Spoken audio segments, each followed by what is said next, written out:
Hi, this is Sally's Book Club, bringing you the best books from around the world every day. Today's featured book is The Great Transformation. This work explores the political and economic origins of our time, authored by Hungarian-born political economist Karl Polanyi. All evidence suggests that human society underwent an unprecedented transformation in the 19th century, transitioning from agrarian civilization to rapidly evolving industrial commercial civilization, or more precisely, leaping from traditional society to market society. In the 1940s, Karl Polanyi aptly termed this transformation the Great Transformation. Today, we'll explore this through Polanyi's monumental work. What is traditional society? What is market society? How did this great transformation occur in the 19th century? What does it mean for our world today? The Great Transformation was published in 1944, during the final stages of World War I. Although German forces were still locked in brutal combat with Soviet troops on the Eastern Front, perceptive observers could already see the Axis powers' defeat was imminent. The crucial question was no longer how to defeat fascism militarily, but what to do after victory. That same year, Allied representatives gathered at Bretton Woods, New Hampshire, to discuss the post-war world order. Also in that year, two seminal works quietly emerged, attempting to explain the political and economic origins of the era while envisioning the post-war order. They're representing opposing viewpoints. Both books proved profoundly influential. These were Hayek's The Road to Serfdom and the focus of our episode, The Great Transformation. Comparing Hayek and Polanyi reveals fascinating contrasts. Both intellectuals were born in Vienna, capital of the Austro-Hungarian Empire. Polanyi, a Hungarian Jew born in 1886, being the elder, Hayek, an Austrian German born in 1899, the younger, both served in World War I for the Empire. After the Empire's collapse, both became British citizens, pursued academia in London, and later continued their careers in America post-WWII. Yet their intellectual orientations differed dramatically. First, let's discuss Hayek. Hayek was extraordinary. The 1944 publication of The Road to Serfdom catapulted him to fame, establishing his position as a leading figure in orthodox liberal economics. Facing the post-WWII dominance of Marxism and Keynesianism, Hayek convened liberal elites at Montpellier, Switzerland, in 1947 to advocate free market economy and open society values. Attendees included Karl Popper, Walter Lippmann Mises, Henry Simons, and others. Among them, Karl Popper was the mentor of financial magnate George Soros. Henry Simons mentored American monarchist Milton Friedman, while Walter Lippmann shaped modern American journalism, standards, and political correctness principles. Hayek and Mises emerged as economists, propelling the Austrian school into mainstream Western economics. The school's countless tenets ultimately distill to one phrase: unleash the market economy, and it works wonders. They believed free market exchange represents an objective law rooted in human nature, the golden path to liberty and prosperity. Any alternative path, be it planned economy or Keynesianism, distorts economic laws and leads to serfdom. What did this Montpellieran society achieve? Two major accomplishments. First, revolting against Keynesianism in the West through Reaganomics and Thatcherism, privatization, union busting, welfare cuts, tax reductions, and financial deregulation. Replacing direct fiscal intervention with monetary policy adjustments in economic governance. Second, using market principles to defeat the Soviet bloc, winning the Cold War, and establishing Engli's Washington Consensus as historical endpoint. Clearly, the Montpellieran society shaped our world's fundamental structures and mainstream values through Austrian school ideas. All socio-political economic systems now follow their blueprint. Dissenters face ostracization as heretics. Yet this man, Karl Polanyi, stood up to challenge the Montpellieran society's near monopoly on truth. The Austrian school declared loudly, "No, gentlemen, you're mistaken." Hayek's arguments were fundamentally based on humanity's instinct for exchange. They believed human nature drives us to trade surplus possessions for urgently needed items. For example, a hunter trading rabbits for grain with a farmer. Farmers trading grain for livestock with herders. Such interactions naturally form markets that expand through the invisible hand of market mechanisms. But is market exchange truly humanity's innate instinct? To answer this, Polanyi studied extensive economic history of early societies.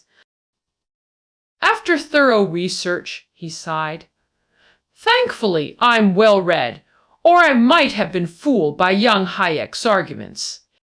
Pre-19th century economies operated through trinity structures: reciprocity, redistribution, and householding, what Polanyi called traditional societies. Reciprocity meant mutual gift exchanges between individuals, families, tribes, and nations. This wasn't market equivalence, but relationship building through symbolic exchanges. The most prominent example was China's tributary system. Imperial return gifts often far exceeded tributary offerings' economic value. From an entire perspective, this seemed economically irrational. But the imperial court privatized ritual order over economic calculations. Maintaining social harmony through ritual was paramount, compared to mere economic gains. Redistribution meant central collection and relocation of resources by authority. In early societies, hunters surrendered prey to tribal leaders rather than trading directly. Sometimes to chiefs, sometimes elders, sometimes priests, always entrusted to a respected leader. The leader would redistribute according to each member's actual needs with fairness. This redistribution model dominated human economies until modern times. Like Beluan's clan leader, Bai Jiaxuan, storing communal grain for famine relief. Similarly, Imperial China's grain taxation and disaster relief systems exemplified redistribution. Then there's household economy. The Chinese ideal: 2 acres of land, an ox, men farming, and women weaving, self-sufficient smallholder economy. This economic model isn't uniquely Chinese. It was foundational across feudal societies worldwide. Surplus products allowed limited redistribution and ceremonial exchanges. This defined human economic life for millennia. Did market transactions exist within this trinity? Yes, as complementary elements. Local trade fairs allowed surplus exchange: eggs for handmade shoes, piglets for tools. These rural markets, called ganji in Chinese, persisted until 1980s-1990s. Chinese communities have maintained this market tradition for millennia. Long distance trade included the Silk Road, Song Dynasty border, markets with Liao, Jin, Mongols, and European Hanseatic League's trading cities. These complemented rather than replaced the core economic trinity, persisting through ancient dynasties. 13 Hongs in Guangzhou, surviving amidst vast natural economies. Geographical disparities and technological gaps created demand. Europeans sought Chinese tea, silk, porcelain, Indian cotton, American gold.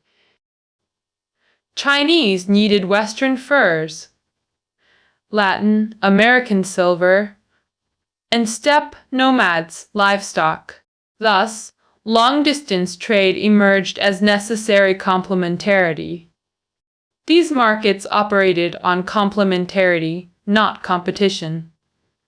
Feudal rulers globally, both protected and strictly contained, trade within designated zones. China's emphasized agriculture, suppressed commerce, mirrored Western feudal charters. Merchants were tolerated in designated areas under strict containment policies. This containment mirrored Enchu's 13 Hongs system, share golden cups but draw blades when boundaries crossed. Why did pre-modern rulers universally restrict market principles? Rulers instinctively recognized market economy's destructive potential to social foundations. Why is market economy socially destructive? Its core principle commodifies everything with price tags. This seemingly benign practice reveals terrifying implications upon reflection. Most dangerously, it commodifies land and human beings. What is land? Land is life's foundation. Agricultural outputs and shelters, both earthbound. Land anchors social relationships and legitimizes power, honor, and governance. Once commodified, feudal authority dissolves into chaos. Pre-modern Europe prohibited free land trade, even in Britain until 18th century. China allowed land transactions but privatized, curbing monopolies. Dynasties failing, this collapsed. Even today, Chinese land remains incompletely commodified. Urban land is state-owned, rural land collectively owned, not freely tradable. Labor commodification is more terrifying than land commodification. It reduces humans to tradable commodities. Unlike slavery, where humans become property, modern markets, trade, labor capacity. Workers retain human rights, but lose control over their labor.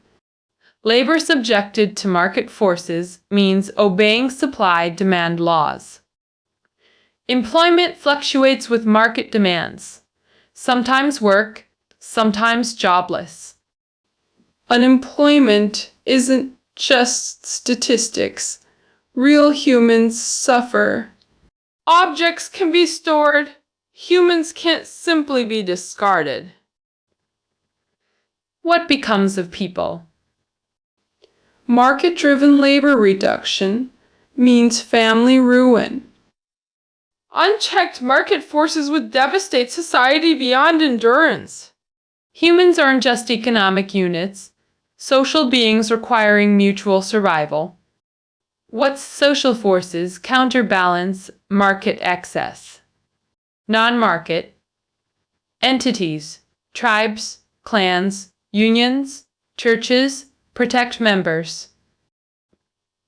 Ultimately, the state apparatus proves most powerful in market regulation. The state apparatus, ostensibly representing societal interests, monopolizes violence, taxation, and legislation to protect vulnerable members. In Britain's market economy origin, the Crown government protected citizens. Facing market forces. Britain enacted the Spienemann system in 1795, guaranteeing minimum living standards. State and church. Subsidized wages below subsistence level, bridging income gaps. This law immediately eased social tensions. Workers reduced machine-breaking protests against industrialization. Social harmony enabled production, development, ironically facilitated market economy expansion.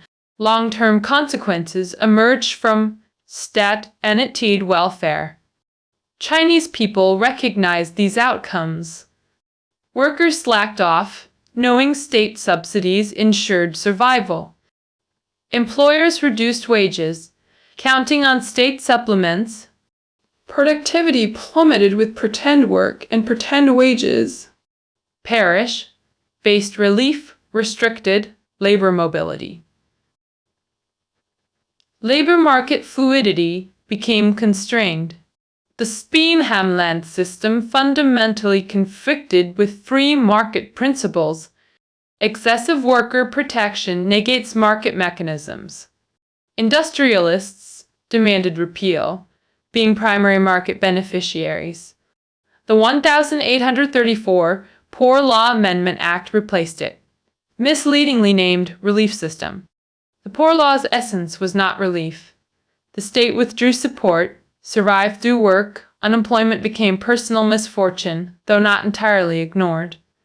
You could work in government workhouses, not free sustenance, but hard labor, matching relief provisions. Dubbed vocational training. These were essentially labor camps with notoriously harsh conditions. Historical records show paupers preferred begging over entering workhouses, some avoiding even mentioning them. A survival loophole existed. Refusal to labor meant self-inflicted starvation through laziness.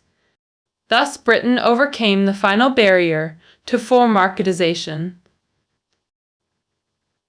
With labor market completion, emerged Polanyi's market society, a new human epoch.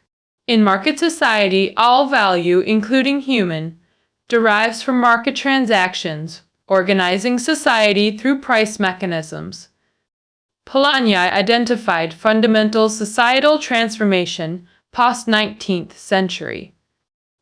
Pre-industrial markets served as social relationship appendages. Economic life subordinated to social life. As Polanyi noted, economy embedded in social relations, human behavior not purely rational calculation. Economic gains sought social prestige and collective benefit when one attains enlightenment. Even pets ascend until market revolution reversed priorities. Economic life separated from and dominated social existence. Polanyi termed this disembodied economy, breaking from social fabric to command society through market logic. In market society, people pursue maximum individual gain at all costs. Polanyi termed this fundamental shift the Great Transformation. Market society creates fundamental contradictions.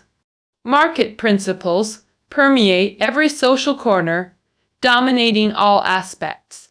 Social forces inevitably counterattack market encroachment to protect members. This creates dual movements, market expansion vs. social protection, shaping post-19th century history through their conflict. Without state intervention, market forces destroy workers, environments, and ultimately capitalism itself. How can market forces devour capitalist enterprises? In market society, value derives from exchange. Production means nothing without sales. Only through sales does production gain meaning and value. This creates fatal vulnerability, currency value, instability. Money's value itself depends on market forces. Uncontrolled inflation, deflation distorts price signals. Price mechanism failure renders production efforts futile. Hyperinflation could bankrupt profitable businesses. Deflation similarly destroys profit margins. Unchecked markets ultimately consume capitalism itself. Social forces, usually states, must stabilize currencies and prices. The stabilization mechanism became central banking and gold standard systems. How to stabilize exchange rates between currencies. Implementing gold standard. Pegging currencies to gold value as stabilization anchor. Thus, post-19th century, gold standard became economic orthodoxy. Maintaining gold standard at all costs ensured currency stability. Stable currency gives price signals, meaning enabling functional market society. Gold standard became market mechanisms. Sol gold symbolized freedom. Polanyi identified 4 pillars of modern civilization: labor markets, free trade, gold standard, and sovereign nation-states. Gold standard stabilized currencies, enabling free trade and market mechanisms. Nation-states cleared obstacles for commodifying labor, land, and currency essential for market societies' emergence. The dual movement's tension proved unsustainable. Post-19th century civilization collapsed. Market's inherent contradiction acquires commodification of labor, land, currency that resist commercialization. Labor constitutes human essence.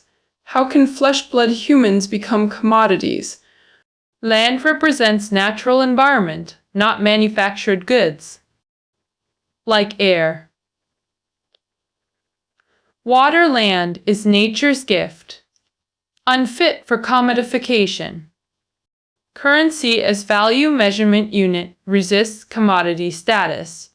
Yet market economy demands full commodification of these elements. Fundamental paradox. Market requires spontaneous price signals, free from intervention. Unrestrained market competition leads to monopolies that destroy free competition itself. This renders price signals meaningless. Failed price mechanisms. Disable market self-regulation. Maintaining price mechanisms requires absolute commitment to gold standard for currency stability. But gold standard maintenance requires market interfering measures, preserving market stability by violating market principles. Polanyi concluded. Self-regulating market is pure utopia that destroys humanity and environment. Society inevitably protects itself, disrupting industrial civilization in ways that ultimately endanger both market and society. These contradictions eventually overwhelmed the 4 institutional pillars. The Great Transformation culminated in World War I and subsequent Great Depression. The Depression exposed market utopia's unsustainability and catastrophic maintenance costs. 19th century market dominated. Civilization faced renewed transformation. In 1944, when writing, Polanyi saw 3 divergent paths: socialism, fascism, and New Deal reforms. Despite differences, all 3 represented social counterattacks against market forces' dehumanization. Socialism abandoned market society entirely, empowering workers through new socioeconomic principles. Fascism froze labor markets and civil liberties to protect private property amidst collapsing market order. The New Deal preserved labor markets conditionally, but subjected them to state protection of workers' rights. Undoubtedly, Polanyi favored socialism among these paths. The New Deal remained within market society's boundaries despite labor market restrictions. It merely patched market society's flaws temporarily without fundamental solutions. Fascism brought terror. The earth trembles as if air itself burns. Yes, the storm is coming! Down with fascism! Freedom belongs to the people. Only socialism constitutes authentic transformation from socio-economic perspective. Polanyi optimistically concludes.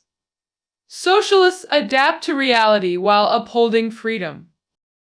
Humanity has matured, capable of humane existence in complex societies.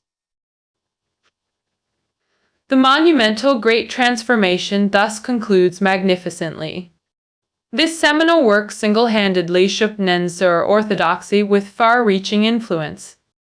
Concordia University's Karl Polanyi Institute preserves and develops his legacy. In critiquing free markets, it ranks alongside Marx's Capital and Keynes' general theory. Finally, let's summarize the book's core arguments. Traditional society operated through reciprocity, redistribution and householding, economy embedded in social relations. Market society prioritizes exchange value and free trade principles. Market mechanisms dominate social organization. The Great Transformation entails three inherent contradictions. First, market exchange isn't humanity's innate instinct. Free markets originally complemented, not dominated, embedded economic systems. Second, market self-regulation remains utopian fantasy. Without state intervention, commodifying labor, land, currency, market mechanisms cannot exist. Third, price mechanism constitutes market core. Without central banking and gold standard maintenance, price mechanisms collapse into fantasy. Market mechanisms destroy labor, environment, and ultimately productive organizations themselves. Social forces inevitably counterattack market encroachment through dual movements. Ultimately, this tension shattered 19th century civilization's four pillars: free trade, labor markets, gold standard, and sovereign nation-states collapsed. Humanity faced secondary transformation amidst market society's collapse. This transformation's direction depended on struggle between socialism, fascism, and New Deal reforms. Polanyi firmly believed socialism would ultimately prevail. Socialism should implement democratic principles, subordinate markets to society, and forge new human civilization. That concludes our exploration. Find keynotes below. See you tomorrow.